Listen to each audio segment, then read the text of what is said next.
Okay, in this presentation we are looking at how to win the lottery. What are our odds? So winning the lottery, that's the best possible use of learning all this stuff about statistics and probability, is knowing how to win money. Anyway, let's see if it does us any good. Anyway, so in the National Lottery, 6 numbers are chosen without replacement from 49. Okay, so without replacement there means that we can only choose a number 1. So essentially we have to pick 6 different numbers from 49. Okay. Calculate the probability of winning the jackpot. That's choosing all 6 numbers correctly. Winning the smallest possible prize, choosing 3 of the 6 numbers correctly. And C, getting at least one of the numbers correctly. Choosing at least one of the numbers correctly. Okay. So this starts off as a counting problem. Okay. So winning the jackpot, essentially what we have to do there is find out how many combinations there are of the 6 numbers. So the total number of ways to choose 6 numbers out of 49 as given as follows, using this combination formula. So from 49, choose 6. Okay, now this is a bit of calculator work here. So here, using the binomial coefficient formula, n is 49, k is equal to 6, and n minus k is 49 minus 6, and that is 43. So this is a bit of calculator work, so I'm going to sort of gloss over this because really at a practical level you won't really be doing this in an exam. It's a bit too big a number, okay? But essentially we have 49 factorial divided by 6 factorial times 43 factorial. And the 49 factorial divides out by the 43 factorial, leaving 49 times 48 times 47 times 46 times 45 times 44 on the numerator. Anyway, what we end up with is 13,983,816. So there's just one possible correct combination out of all these numbers.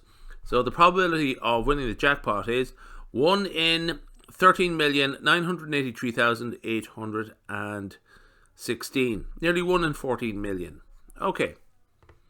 So yeah, just to sort of quickly remark, there is only one possible combination. So that's it. So moving on to exercise B, winning the smallest possible prize, choosing 3 of the 6 numbers correctly. So what we're going to do here is split up from the 49 numbers, we're going to split it up into 2 piles. The 6 correct numbers and the 43 incorrect numbers.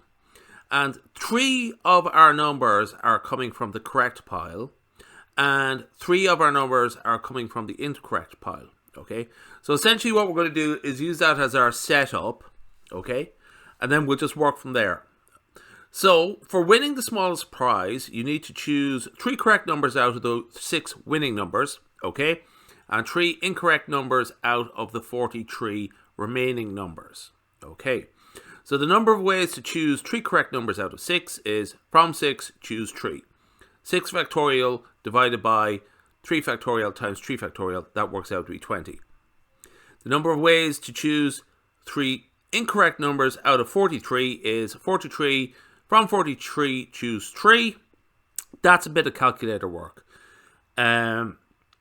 So that would work out to be 43 times 42 times 41, something like that, divided by 6.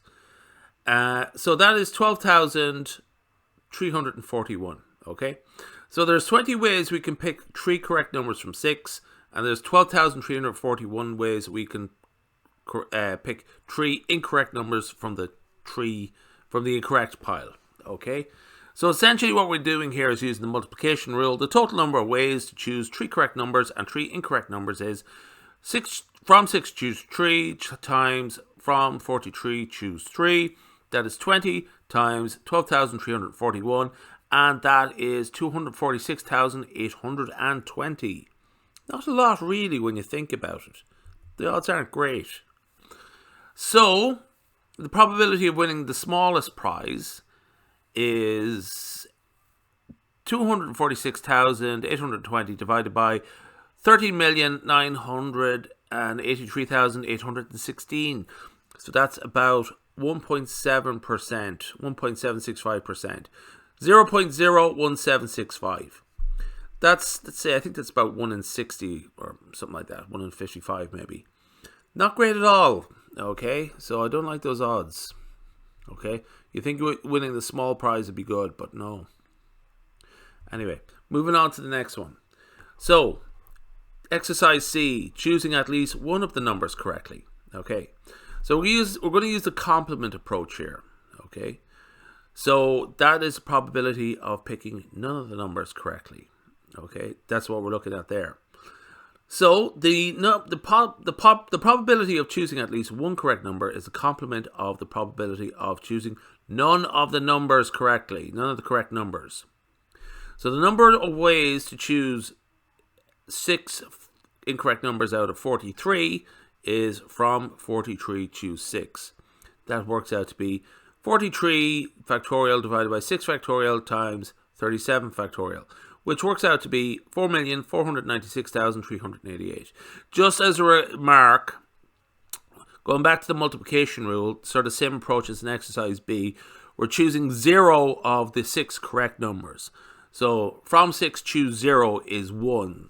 Okay, so it actually is the same approach here, but because in the first instance we're choosing 0 correct numbers, this is the answer. This answer times 1 for the correct numbers. Okay, so the probability of choosing none of the correct numbers is 4,496,388 divided by 13,983,816. That works out to be 0.321, 32.1%. Okay, so the probability of choosing at least one correct number is the complement of that. That is 1 minus 0.321, which is 0.679. So 67.9% chance that you pick at least one correct number. Well, picking one correct number makes you feel good. You know, that gives you something. Even though if you don't win a prize, you know, at least you feel you've accomplished something and it feels good. And there's a 67% chance of that. So that's the silver lining out of all this cloud. I don't like the other numbers, but that one cheers me up at least.